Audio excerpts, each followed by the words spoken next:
நல்லபடியா பாத்துக்கோங்க. அவளை நல்லா படிக்க வச்சு பெரிய கலெக்டர் ஆகணுங்கிறது தான் என்னோட கனவு. அந்த கனவை நீங்க நிறைவேற்றினாலே என் உயிர் நிம்மதியா போகும்.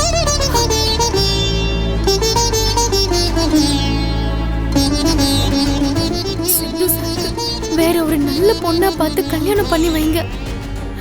அவர் இனிமேலாவது சந்தோஷமா நிம்மதியா வாழட்டும். செல்லம்மா, ஏன் செல்லம்மா இந்த மாதிரிலாம் பேசிட்டு இருக்கீங்க? நீங்க நினைக்கிற மாதிரிலாம் எதுவும் நடக்காது. நிச்சயமா ஜட்ஜ் உங்க பக்கம் இருக்கிற நியாயத்தை உணர்ந்து அதுக்கேத்த மாதிரி தான் தீர்ப்பே சொல்லுவாங்க. நீங்க வேணா பாருங்க. நீங்க தைரியமா இருங்க செல்லம்மா, எதுவும் பயப்படாதீங்க. இல்ல சார், எனக்கு என்னமோ நம்பிக்கை இல்ல. நான் ஜெயிலுக்கு போறது பத்தி எனக்கு எந்த கவலையும் இல்ல. என் கவலை எல்லாம் மலரையும் உங்களையும் பத்தி தான்.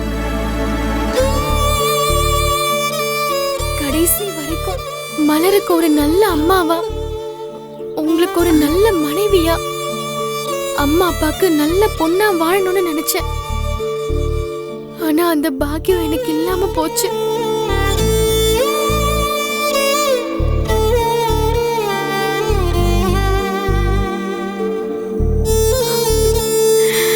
செல்லம்மா, நான் என்ன பாவம் பண்ணேன்னு தெரியல.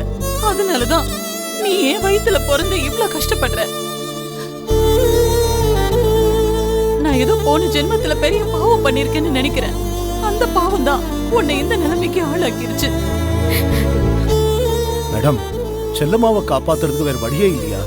சர்க்கம்ஸ்டன்ஸ் எவிடன்ஸ் வச்சுதான் இந்த வழக்குல இருந்து செல்லம்மாவை விடுதலை பண்ண முடியும். சம்பவம் நடந்த இடத்துல சிசிடிவி கேமராவோ நேர்ல பார்த்த சாட்சியோ யாராவது இருந்தாங்கன்னா செல்லம்மாவை காப்பாத்த நமக்கு நிறைய சான்சஸ் இருக்கு. என்னால முடிஞ்ச வரைக்கும் நான் வாதாடி பாக்குறேன். அதுக்கப்புறம் அந்த கடவுள் கையில தான் இருக்கு.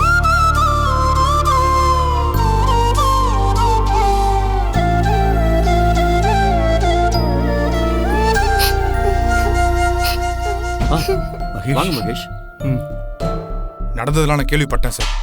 ரொம்ப வருத்தமா இருக்கு. கோர்ட்ல என்ன சார் சொல்லிருக்காங்க?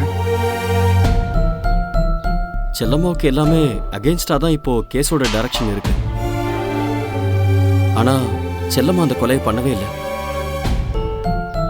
கோர்ட்ல இவங்க அந்த கொலையை பண்ணலன்னு எப்படி நிரூபிக்கிறதுன்னு தெரியல.